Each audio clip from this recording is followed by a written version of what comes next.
भाषा और लिपि। भाषा और लिपि को 2 वर्गों में बांटा गया है, वर्ण और शब्द। शब्द के 3 प्रकार हैं, विकारी शब्द, अन्य शब्द और अविकारी शब्द।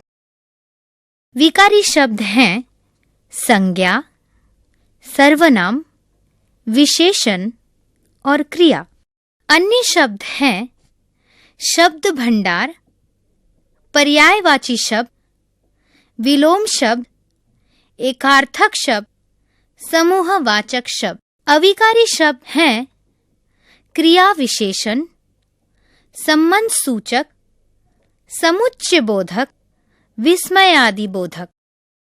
भाषा, हम जब अपने भावों और विचारों को दूसरों तक पहुंचाना चाहते हैं तब या तो उसे बोलकर पहुंचाते हैं या लिखकर।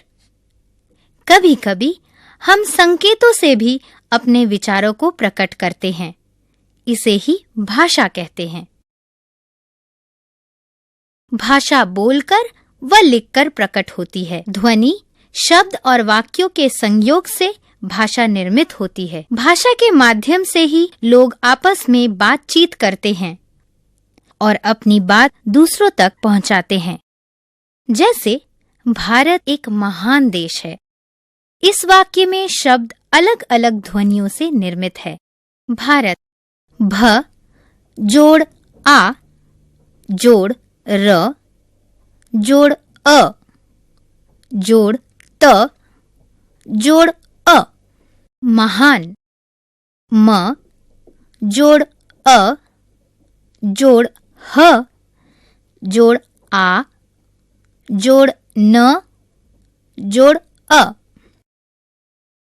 अतः शब्दों और वाक्यों से ही भाषा निर्मित होती है।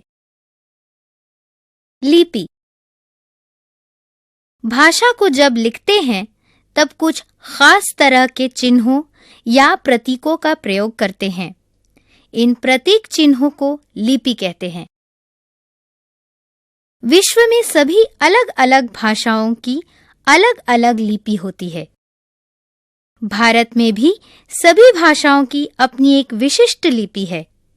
कुछ महत्वपूर्ण भाषाओं की लिपियां निम्न हैं। बंगला भाषा की लिपि बंगला लिपि, पंजाबी भाषा की लिपि गुरुमुख लिपि, अंग्रेजी भाषा की लिपि रोमन लिपि, हिंदी भाषा की लिपि देवनागरी लिपि। शब्द, जब एक या एक से अधिक वर्ण मिलकर जब एक नया अर्थ बनाते हैं, उन सार्थक वर्णों को शब्द कहते हैं। जैसे यदि हम क, घ, म वर्णों को आपस में मिलाते हैं तो कघम तो कोई अर्थ नहीं निकलता, लेकिन यदि हम क, म और ल को एक साथ मिला दे तो कमल शब्द बनता है। कमल शब्द से कमल के फूल का नाम उभरता है। अर्थ की दृष्टि से शब्द के 2 भाग होते हैं। पहला, सार्थक शब्द, निरार्थक शब्द। पहला, सार्थक शब्द। सार्थक शब्द वे शब्द होते हैं जिनका कोई अर्थ हो। जैसे गुलाब, आम, काम। निरार्थक शब्द, जिन शब्दों का कोई अर्थ न हो और ध्वनि के सही तालमेल के लिए उनको बोला जाता हो, उन्हें निरार्थक शब्द कहते हैं। जैसे काम वाम, रोटी ओटी, फल वल, नट वट।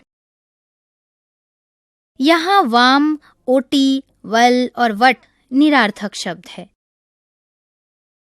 प्रयोग की दृष्टि से भी शब्द के 2 भाग होते हैं।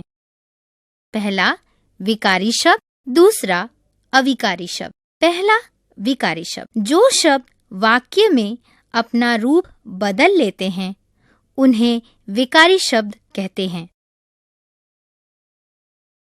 विकारी शब्द संज्ञा, सर्वनाम, विशेषण और क्रिया के रूप में होते हैं। जैसे राम पढ़ रहा है, सीता पढ़ रही है, वे पढ़ रहे हैं। यहाँ राम और सीता संज्ञा है और वे सर्वनाम, उन्हीं के अनुसार क्रिया में भी परिवर्तन हो रहा है। जैसे राम के लिए रहा, सीता के लिए रही, वे के लिए रहे। यहाँ संज्ञा, सर्वनाम और क्रिया तीनों के रूप में परिवर्तन हो रहा है। अविकारी शब्द।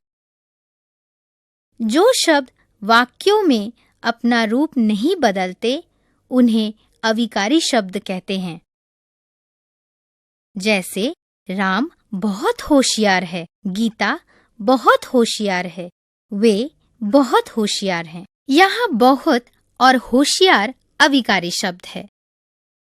समुच्चय बोधक, संबंध बोधक और विस्मयादि बोधक शब्द अविकारी शब्द होते हैं।